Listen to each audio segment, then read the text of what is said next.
समस्त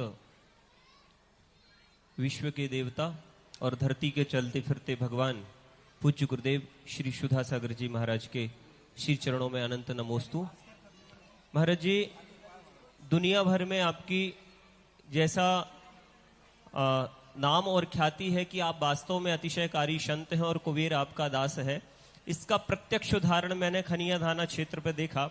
एक कैसे छोटे से जिनालय को आपने एक भव्यतम रूप दिया और कल जब उसमें पात्रों का चयन हुआ तो अद्भुत एक पूरे विश्व में एक अद्भुत लहर आपके माध्यम से जागी। गुरुदेव, कल से ही निरंतर एक मेरे पास में बार बार खबर आ रही है कि भैया वो दिन कब होगा जब तीर्थोदय तीर्थ क्षेत्र का पंचकल्याणक होगा और उसमें महापात्र का चयन होगा। गुरुदेव, आपके मुखारबिंद से संपूर्ण भारतवर्ष यह जिज्ञासा चाहता है, कृपया जिज्ञासा का समाधान करें। मुझे तो आज गोलाकोट में जिस ढंग से इन्होंने व्यवस्थाएं और सजावट की हैं, मुझे तो यही लगता है कि शायद पंचकणक आज से ही शुरू हो रहा है। अब इसी से अंदाज लगा लो, जब त्रिलोकीनाथ का सबसे छोटा बेटा तीर्थोदय में आया है तब ये हाल है, और जिस दिन साक्षात तीर्थंकर का अवतरण होगा उस दिन क्या होगा। अब यहाँ तीर्थंकर का अवतरण सैकड़ों हजारों सालों के पहले कभी पंचकणक की स्थिति बनी होगी। आज इस गोलाकोट तीर्थोदय तीर्थ का जो पंचकणक है, खनिया धाना तो एक ट्रेलर था, फिल्म तो यहाँ शुरू होना है। वहां तुम कह रहे थे कि कुबेर, अरे वो तो खनिया धाना एक छोटा से मंदिर की बोलियां थी, छोटे से मंदिर की, बड़े मंदिर की थी ना, एक छोटे से मंदिर की बोलियां थी। वो तो एक टेलर रूप में प्रस्तुत किया गया है। पूरी फिल्म तो तीर्थोदय गोलाकोट की बनेगी। जो वो तो टेलर एक छोटे से गांव वालों ने दिया, बेचारों ने, छोटी सी समाज खनिया धाने वालों ने एक अपना ऐसा उत्साह दिखाया जिसको देख करके लोग दांतों तले उंगली दबा रहे हैं। तो ये क्षेत्र तो सारे भारतवर्ष का है और मूल रूप से राजधानी। भैया बताओ, कहाँ खनिया धाना, कहाँ दिल्ली, दोनों में अंतर कितना है भैया बताओ? जमीन आसमान। खनिया धाना और दिल्ली, ये क्षेत्र तो दिल्ली का माना जाता है कि दिल्ली के लोग हैं।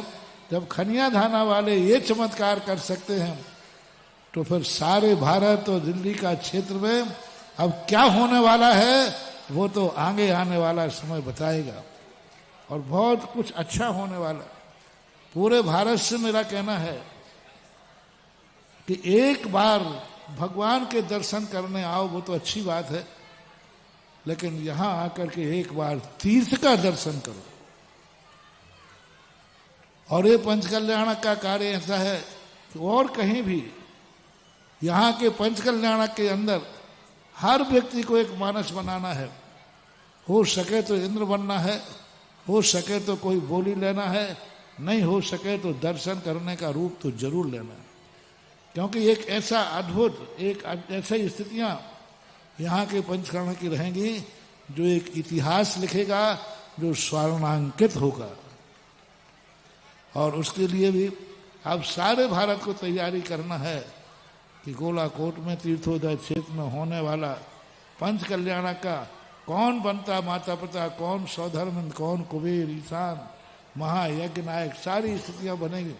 इन सब चीजों पर आपको विचार करना है। कब रखना है ये तो आपकी कमेटी के ऊपर आधारित है, लेकिन बहुत बड़ी चीज यहाँ होने वाली है और बहुत बड़े लोगों को अपनी उम्मीद है। धन तो कमाते रहते हो, खर्च करते रहते हो, एक दिन सब छोड़ के चले जाना है।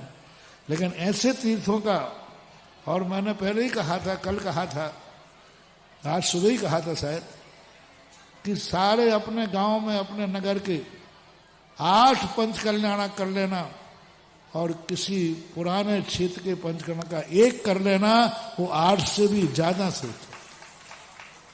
गांव और शहरों के पंचकर्ण के 8 बार स्वधर्मेंद्र बन जाना, और किसी तीर्थ क्षेत्र का पंच कल्याणक हो, उसमें एक बार भी सौधर्मंद कुबेर माता पिता बनने का मौका मिले तो वो 8 के बराबर होता है। ये आगम की बात है।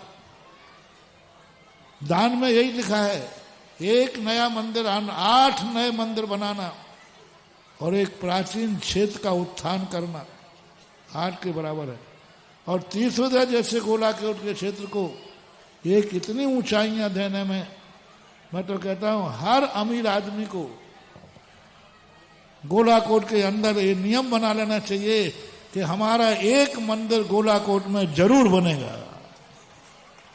भारत के सारे अमीरों से मेरा कहना है, एक प्रेस्टेज बनाओ कि नहीं, इतना प्राचीन क्षेत्र है कि उस प्राचीन क्षेत्र के अंदर एक जरूर जिनालय बनाने का कमेटी हाथ जोड़े कि भाई हमारे पास कोई स्थान है नहीं, और तुम्हारे लिए लाइन लगा लेना चाहिए, क्योंकि ये जो क्षेत्र बन रहा है ये एक दिन जैसे भारत का इंद्रप्रस्थ आज दिल्ली के रूप में जाना जा रहा है, ऐसे ये विश्व के अंदर ये तीर्थोदय तीर्थ क्षेत्र एक अपनी उच्च श्रेणी में जाना जाएगा। यहाँ का जिस ढंग से रूप बन रहा है, इसलिए 8 पंच कल्याणकों का एक पंच कल्याणक, यानी नवीन मंदिर आदि बना करके नांगरों में, गांव में, कालों में 8 बार कर लेना, यहाँ का एक बार का पंच कल्याणक होगा। इसी से, इसी सैंपल से, इसी मोटिवेशन से आप लोग अपना अंदाज लगा करके और जो भी समय निश्चित करें उसमें अपनी भागीदार लेकर के अपने जीवन को धन्य करना है। गोलाकोट के लिए किसी के सहयोग की जरूरत नहीं है। हमारा गोलाकोट जो है अनाथ नहीं है कि तुम्हारे भीख की जरूरत हो। जिनको अपना जीवन धन्य करना हो वो थैलियां लेके आ जाए।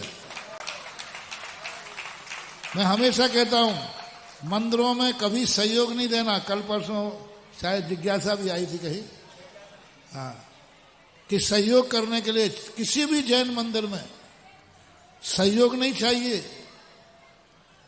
जिनको अपना जीवन धन्य करना हो वो, कितना अंतर है सहयोग में और जीवन धन्य करने में।